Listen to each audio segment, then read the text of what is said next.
All right, sleepyheads. This is gonna wake you up probably, so let's go.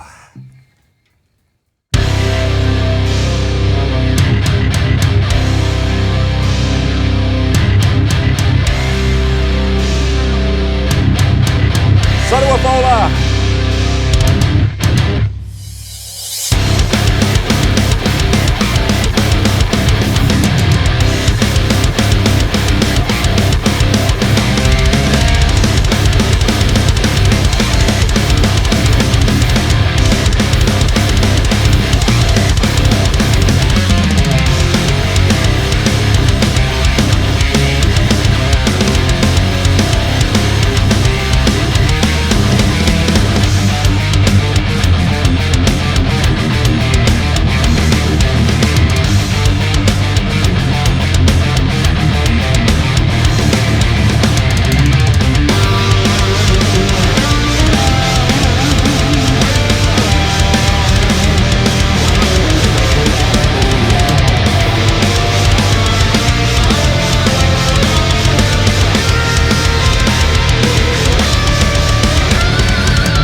What's up, everyone? Son of Ola 210. What's up, everyone? Welcome. Good morning. It's Sunday, the 13th of October. Oh, I'm getting a little bit cold here in Sweden because it's, basically winter time. That's why it's so good to have a Chug Life t-shirt and a Chug Life mug and cup where I can drink my warm and solid coffee. Thank you so much for joining in for the Sunday with Ola 210. And if you're a left-handed guitar player right now, do I have some excellent news for you guys? Yes, because now, this past Friday, we released the first X-Type left-handed guitar right there. Check this out. This is the X 2.6C, our bare bones Type X guitar right there. Take a look at that. Dude, how cool is that? And not only that, we also have this one, which is a 7-string black open pour right there. Take a look at that. It has a plus pickup as well.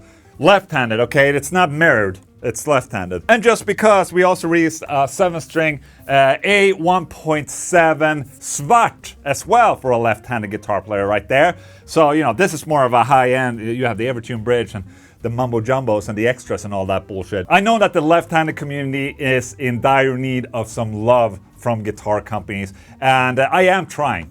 I really hope you understand that I am trying to bring out some good left-handed guitars for you out there. It's just that you're not as many as the right-handed people out there. We can't do everything for you guys, but we're trying to do some things here and there that maybe will make you guys happy. So the left-handed X, obviously that's a big O right there. Holy shit, you guys, hope you're having a good time. Let's raffle. In the Premiere chat, you write !raffle to be a part of the Sunday with Ola raffle. It can only be done in the chat in the Premiere, okay? At 8 a.m. Central European time. And you can win this single Feared Song of the Dead. I will sign it for you right there. You can lick it, you can eat it, you can play it in your player, whatever you want. And the winner will be announced at the end of this Sunday with Ola. How about that? I think that's it. Let's head into the news. Dream Theater streams Night Terror new single and also announces new album Parasomnia. Hallelujah! Dream Theater has announced their first record with drummer Mike Portnoy since 2009, named Parasomnia, due out February 7th, and they released a new single. Let's give it a listen. Back in the band. Oh my god. He's back! That's the fill! That's the Mike Portnoy fill right there. Oh my god, that makes me so happy. Dude, I'm truly oh dude, it's good to have him back, man. He's doing all the Mike Portnoy signature things. A very spooky, eerie sounding song. I mean, it's called Night Terror. I guess it's, you know, it's supposed to be a little eerie. Very doomy intro, must say. But then, it kicks off. Let's go. And what is this, some new special guitar that JP is playing? New version of the Majesty or something? And I'm truly excited that Dream Theater is coming through Europe very, very soon. And this is, you know, you can always trust Dream Theater. They record an album, they almost release it, and it's, you know, they always tour Europe first because they're very strong in Europe, and they always come through Stockholm. I truly appreciate that. I'm looking forward to it. Hopefully Petrucci and Portnoy will get here for coffee with Ola. You know, they said yes, but you never know with touring and all that. You know, things can happen and shit like that. But dude, I'm truly excited about this new album. Let's freaking go. These are the 38 greatest metal bands according to Forbes. You know, Forbes, a very, very legit news source. No, that's a lie. We all know that the only news source that you can trust is the news. No, but Forbes is a magazine, and they're listing 38 greatest metal bands. Okay. Right up top, Forbes noted that while it's impossible to include all metal subgenres in this type of list, the subgenres that are most prominent and influential across metal today were considered with priority. They later added that all 38 bands were chosen due to having the most significant impact in the metal genre, and a number of these bands are among the genre's most famous and revered bands. Okay, Metallica being number one, I mean, I think it was sort of expected. In a list like this, or like neck and neck with Black Sabbath. It's either Black Sabbath or Metallica, in my opinion, that would be on number one for most influential metal bands of all time. And then third place we have Iron Maiden, and then fourth place Pantera! Hell yeah! Holy shit, yeah, Pantera, number 4, above Judas Priest and Ozzy Osbourne, Slipknot and Slayer. Damn, I don't disagree. Pantera is one of the best bands alive, in my opinion. It's definitely the band that has made the most impact on me. All right, let's look further down the list. We have Slipknot, Slayer, and Tool. Avenged Sevenfold, okay, System of a Down. Where's... There's no Linkin Park. Okay. Is Linkin Park not metal? You know, it's been very obvious in the past years that Linkin Park is freaking huge of a band. Why are they not on the list? I don't know. Maybe they're not necessarily super metal, I guess. Dio, Death Mode. Okay, so I see now with the list that, okay, these are more extreme importance to metal, but in my opinion, I mean, Linkin Park, I didn't necessarily listen to Linkin Park, but just like System of a Down that I saw down there on the list, they brought a lot of people into starting to listen to metal. So in that sense, shouldn't they be on the list? Maybe, I don't know. Megadeth on 16th place. And we have all these other bands before that. One could argue that Megadeth should probably be higher up on the list, you know, maybe somewhere here. But at the same time, Gojira being more important than Megadeth? I mean, Megadeth have been standing their ground hard for so many years. Gojira might have brought in a lot of new people into the metal. I don't know the reasoning right here, but whatever. Lamb of God, Machine Head, Meshuggah, Kind of a Corpse, that's cool. Dream Theater, of course. At the Gates, hell yeah, my good old buddies. When you make a list like this, there's always gonna spark controversy among metal fans, because, you know, their band was not in the top. And, you know, that's the beauty of the metal, man. We're so passionate about our bands, and we own our bands. That's what we call gatekeeping. And gatekeeping is probably good for the metal community. It makes us seem very passionate. Just don't hate each other, okay? Thank you. Fred Durst sues Universal Music Group for $200 million in allegedly unpaid royalties. And that's not all. Look at that picture right there. If there's one thing he's doing right today, I mean, there's a lot of things that Fred Durst is doing right. His band Limp Bizkit rocks. But he's also The clothes are spot on. Durst filed a lawsuit against UMG in a federal court in California on Tuesday, October for allegedly unpaid royalties and asking for a void of Limp Bizkit's contract. Durst further claims that UMG promised royalties once those advances were recouped, which never happened. Bloomberg further notes that UMG allegedly told Durst's representative that they spent $43 million on Limp Bizkit's music and that Durst never received royalty statements because UMG was not required to provide them since his account was still so far from recoupment. Okay, so that is a weird thing right there. Was that in the contract that they weren't required to show statements of what they spent for a band? Everything should be an open book. Like, okay, what did they spend? How did they not recoup earlier, you know, with the advances and all that?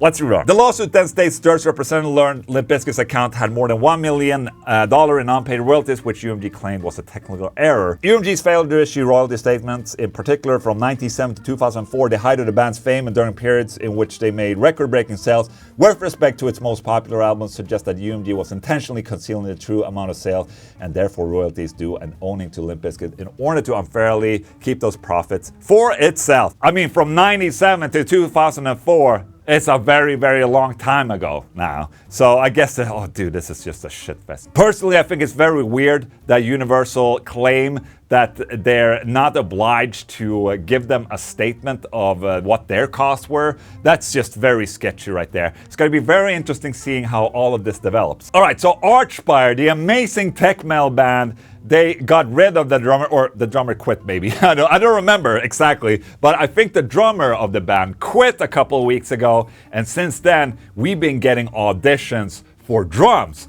and it's been an insane amount of weeks of technical death metal drummers uploading their covers and auditions to YouTube. I mean, take a look at this guy, for instance, James Knorl.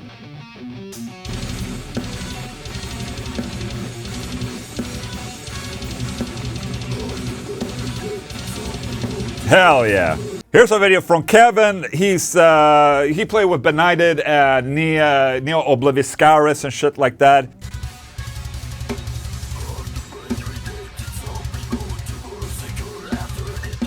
You want to watch this?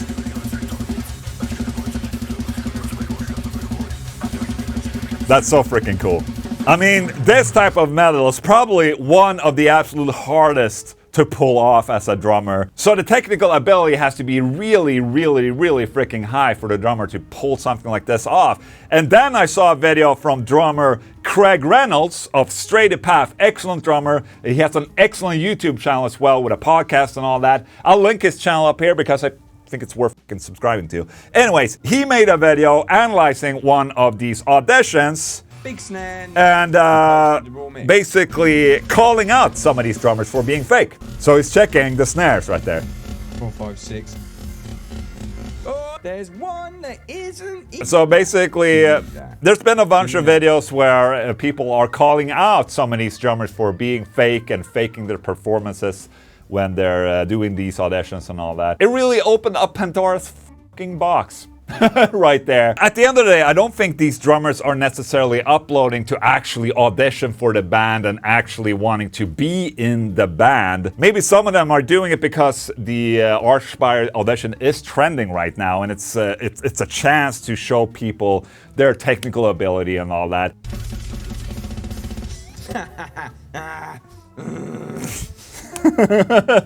And you know, I completely understand his frustration. He's incredibly sad to watch this garbage. And speaking about garbage, let's watch when Mötley Crüe, that are doing their Hollywood takeover tour right now, when they arrived in a garbage truck to their gig. Some people would probably say that it's fitting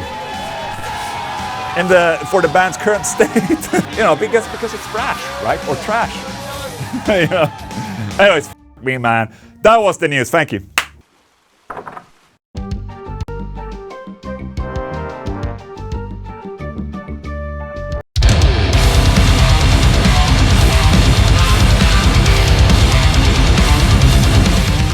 Today we're at Skansen, an old park in Stockholm. They have animals and shit, but today we're here for the trains.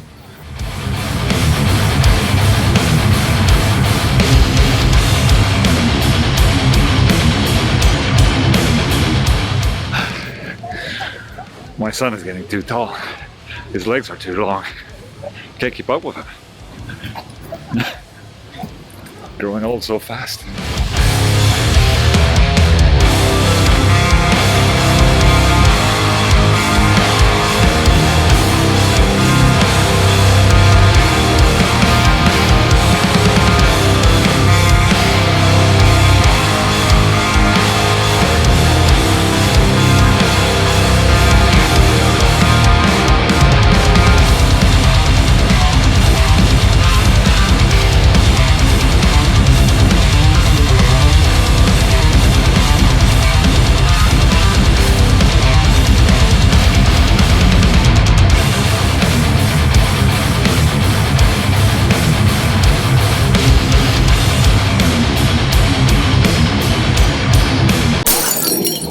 Oj, nu lossnar det. Extremely nerdy, but also extremely cool. Look at all this.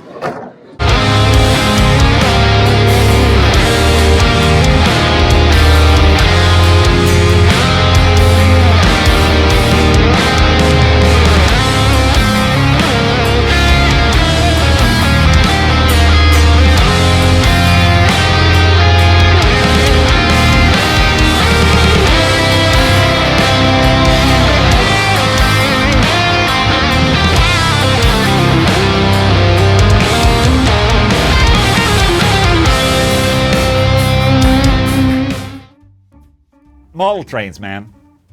Gotta love them. I mean, inside I'm a child, and a child needs trains. Just gotta love trains, man. The thing about trains is that they're trains. It's like the height of engineering, and it goes on a straight path from A to B without problems. And it's just like trains. Anyways, Sunday with Ola Riff Challenge 209, where you can take my drums in the description of this video, you record your riffs to it, upload it yourself to YouTube, and I check you out in the Sunday with Ola. Today's contribution for 209 is from Espen Jamne van Gröning. Okay, let's go. Pump up the volume, pump up the volume. That's a nice and cozy home. Did his wife let him set up his studio at the dinner table now, maybe?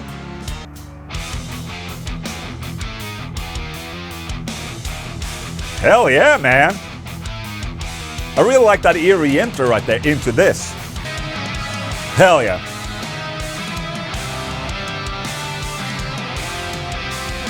Dude, he's bringing some of that Norwegian progressive black metal into this. You know, the Isan thing, the Emperor thing. Gotta love that. That's what you get when you live in Norway.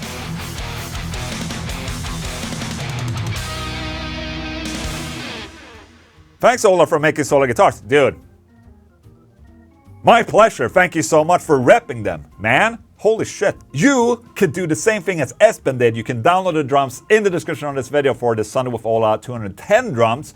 And you write riffs to that, upload yourself, and maybe I'll see you in the next Sunday with Ola. Ha! Alright, album tip of the week. Blood Incantation. One of my good friends, Stefan, told me about this and said like, hey, you need to try this out. And I'm like, okay, I'll give it a shot. So usually when I listen to music nowadays, it's when I work out. You know, I grade the music if I can work out to it or not. This is insanely tough to work out to. It's death metal, prog, Opeth, Pink Floyd, Morbid Angel, all in one. It's really fucking good. And imagine yourself doing some deadlifts to this. It's really tough to get the tempo going, you know, or get it matching your lifting. But the album is insanely good. Wholeheartedly recommend. Blood Incantation's new album, Absolute Elsewhere. It's the bomb, you guys. Go check it out. Question of the day, where you guys send me a question in the comment section and I get to answer it. Right now, we're getting a question from Ooh Doozy. Just a question I have for you. When you're, oh, look at that. Look at that guitar. Is that the Sterling guitar that I tried in the store right there for his profile picture? Just a question I have for you. When you're promoting solo guitars, do you grab a random guitar from the production run or do you use the prototype? Or is it both? I'm high as fuck, so Okay. Legit question, and truth be told, it depends, really. It's not like we have a thought-out plan with things like this. But for instance, when we first launched solar guitars, obviously I did demos and of the prototypes that we made. That's basically what we try to do. You know, we come up with a new model, we make a sample, you know, because if we make a sample, we get it, and we notice that, you know, something might not have worked. Then we can revise the sample before we order a big, batch of guitars. Just saying that we're so freaking good at designing guitars and deciding on looks and the features and all that, that we don't need to revise the samples. That means that I take the sample and I'm like, this is freaking great. Let's order. And then I make the videos and all of that shit with the sample. But sometimes we're not even at sample stage. You know, we just order because we know it's gonna work. Then I take a production guitar that's from that big batch and I make videos and marketing photos and all that from that. So it really depends. Sometimes when we make something completely new, you have to make samples. But if it's like a tried and tested kind of thing, I'm trying to think of something. But now, like an A, for instance. Okay, this is a terrible example because this is the Relic, which is a chop guitar. But basically, we had all of these done already. They ship up a guitar to me, I make the videos and all that, and then we can launch. I mean, I make the videos basically the same week as we're launching the guitar. So the span is incredibly short.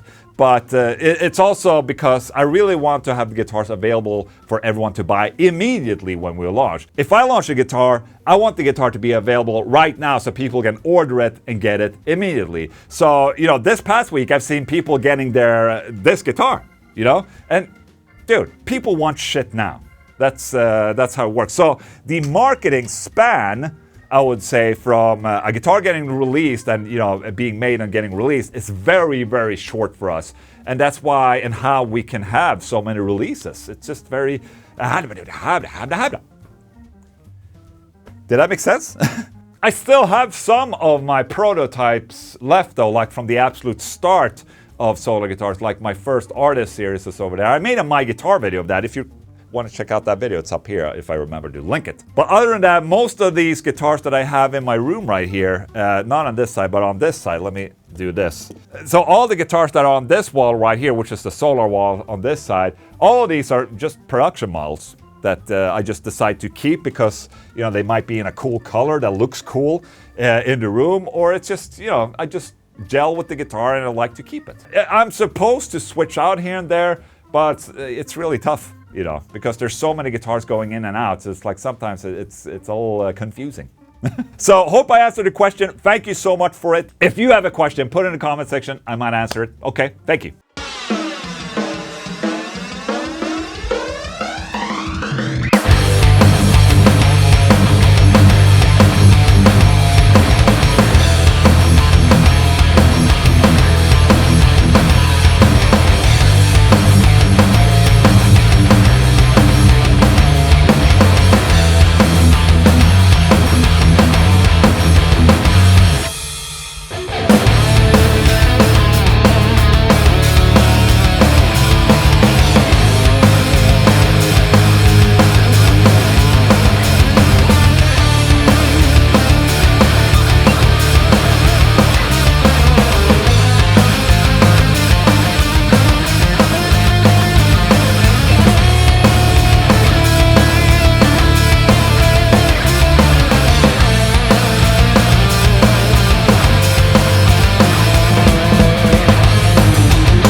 Hiya! Okay, so we're continuing our rehearsing in here, and we also, if you haven't seen this past week, we started sharing pictures of me, Bant, and Charles Bertu on social media to further push this tour that's happening in 2025. And we're also going to release a song on Friday this coming week. And I can't wait to actually see the video because I haven't seen a video. And it's going to be amazing. I'm really looking forward to this whole tour. Tickets for this you can get in the description of this video, and maybe I'll see you there. You may bring your SWOLA guitar. If you want it signed, we'll just make it happen in some way, okay? Thank you so much. And that, my friends, was it for Sunday with Ola 210 for you right there. Hope you enjoyed it. Who won the raffle?